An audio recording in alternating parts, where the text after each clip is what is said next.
अब आप ये आंकड़े देखकर अंदाजा लगा लीजिए क्या हिमाचल की सरकार संकट में होगी अगर 9 विधायकों ने वहां पर क्रॉस वोटिंग की है तो। विजय जी, क्या लग रहा है आपको? मुझे लगता है जो आज राज्यसभा चुनावों के लिए वोटिंग हुई है उसमें सबसे बड़ी खबर हिमाचल प्रदेश से है, जहां पर सत्तारूढ़ दल हो। अक्सर हम कहते हैं कि भाई रूलिंग पार्टी, उत्तर प्रदेश में हम कह रहे हैं कि बीजेपी रूलिंग पार्टी है तो समाजवादी पार्टी के एमएलए टूट सकते हैं या टूट रहे हैं, जो भी है, लेकिन हिमाचल में कांग्रेस की सरकार है और पहला ऐसा है जहां पर बहुमत से भी 5 वोट उनके पास ज्यादा थे। 5 नहीं बल्कि 8 कहना चाहिए, क्योंकि 3 निर्दलीय भी उनके साथ थे। उसमें से यदि कैंडिडेट हार जाता है तो इससे बड़ा क्या हार हो सकती है। और मुझे लगता है ये भारतीय जनता पार्टी से ज़्यादा कांग्रेस की बड़ी हार इसलिए है क्योंकि कांग्रेस की इनफाइटिंग ने यहाँ तक पहुँचाया कांग्रेस को।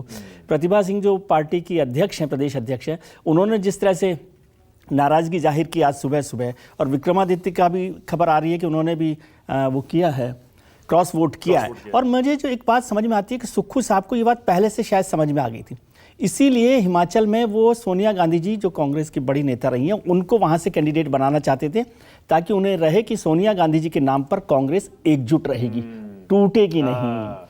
और जब सोनिया गांधी नहीं आई तो ये आ गए, और हर्ष महाजन साहब तो खुद 40 साल तक कांग्रेस में रहे हैं। तो अच्छा विजय जी, एक चीज और बताइए, ये जो आंकड़ा ऊपर जरा दिखाइए, ऊपर ये जो मैं विधानसभा का हिमाचल का आंकड़ा दिखा रहा हूं, 40 कांग्रेस के पास है, बीजेपी के पास 25 है, अदर्स 3 है जी, कुल है 68।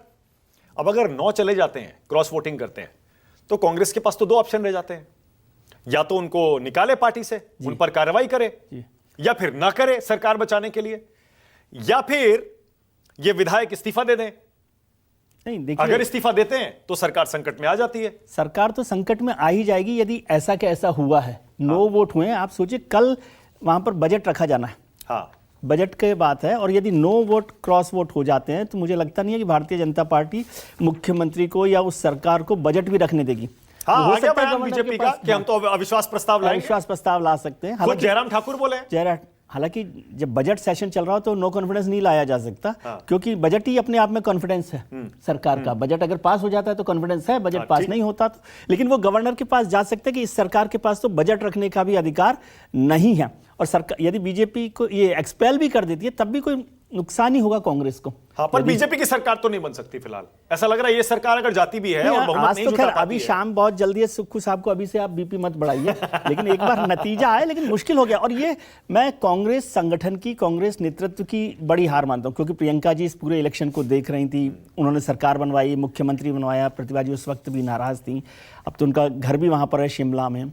और जो मुझे लगा कि सोनिया जी के लिए शायद सुक्खू साहब इसीलिए जोर दे रहे थे, क्योंकि सोनिया जी यदि यहां से कैंडिडेट होती तो शायद मैं कह रहा हूं कि कांग्रेस नहीं टूटती। ओके, अब जरा उत्तर प्रदेश पे लौटिए। अखिलेश यादव को अभी भी उम्मीद है कि वो किसी तरह से लाज बचा लेंगे और अपनी सीट बचा लेंगे, लेकिन जैसे ही क्रॉस वोटिंग की खबर अखिलेश यादव को मिली, उन्होंने कह दिया और मीडिया के सामने कहा, जो एमएलए डर गए वो उधर चले गए, क्रॉस वोटिंग की है तो कार्रवाई होगी, बीजेपी किसी भी हद तक जा सकती है, जो लोग दूसरी तरफ गए उनमें साहस नहीं है, हिम्मत नहीं है, वो कायर हैं।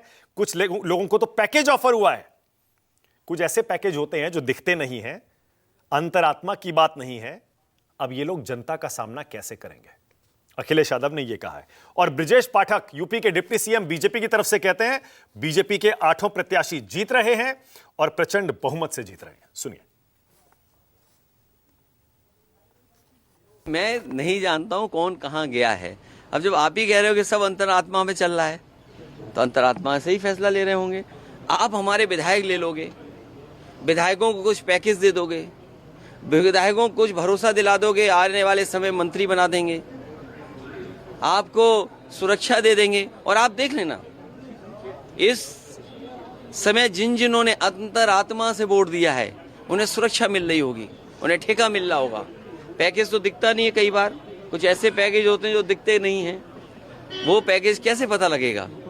सर, क्या स्वामी विधायकों का आशीर्वाद हमारे भारतीय जनता पार्टी के 8 प्रत्याशियों को प्राप्त है, और आप देखेंगे कि प्रचंड बहुमत के साथ हमारे सभी राज्यसभा के प्रत्याशी जीतेंगे और सबसे बड़ी पंचायत में जा रहे हैं। अच्छा, समाजवादी पार्टी कह रही है बीजेपी ने खेल कर दिया। देखिए, ये इस प्रकार के बहानेबाजी नहीं चलती, बीजेपी जीत रही है। ओके, अब जल्दी से आपको आंकड़े दिखा देता हूं बीजेपी और समाजवादी पार्टी के उत्तर प्रदेश के लिहाज से राज्यसभा चुनाव को ध्यान में रखते हुए, क्योंकि ये आंकड़े तय करेंगे बीजेपी के 8 उम्मीदवार जीतेंगे या समाजवादी पार्टी के 3 और कितने क्रॉस वोटिंग कर चुके हैं। खबर अब लगभग पक्की है, उत्तर प्रदेश की 8 विधायकों ने समाजवादी पार्टी की तरफ से क्रॉस वोटिंग की है बीजेपी के पक्ष में। तो आपको पता ही है, अगर पूरे आंकड़े दिखाऊं मैं, एनडीए के पास आपको पता है बीजेपी की 252 सीटें हैं, ये देखिए, बीएसपी की 1 है, फिर अपना दल है और आरएलडी है, तो कुल 296 हो गया। और समाजवादी पार्टी के 8 इधर आ ही गए हैं, फिर सुभाषपा है और बाकी आंकड़े आप देख ही रहे। और उधर इंडिया गठबंधन के पास, जिसमें समाजवादी पार्टी और कांग्रेस बचे हैं, 102 रह गए। तो ये आंकड़े जाहिर है अखिलेश यादव का और राहुल गांधी का सिरदर्द तो बढ़ाएंगे, पर बीजेपी के लिए अच्छी खबर लाए हैं। अब जल्दी से बड़ी तस्वीर राज्यसभा चुनाव की, क्योंकि आपको पता है बहुत सारे उम्मीदवार निर्विरोध जीत चुके हैं, लेकिन 3 राज्यों में चुनाव हुआ, यूपी, कर्नाटक, हिमाचल। यूपी की 10 सीटों पर, कर्नाटक की 4 सीट पर और हिमाचल की 1 सीट पर। तो 15 सीटों पर जो चुनाव आज हुआ है, उसकी वोटों की गिनती भी शुरू हो चुकी है और न्यूज़ 24 की नजर इस काउंटिंग पर रहेगी। राष्ट्र की बात में अब आज का सवाल आपकी स्क्रीन पर।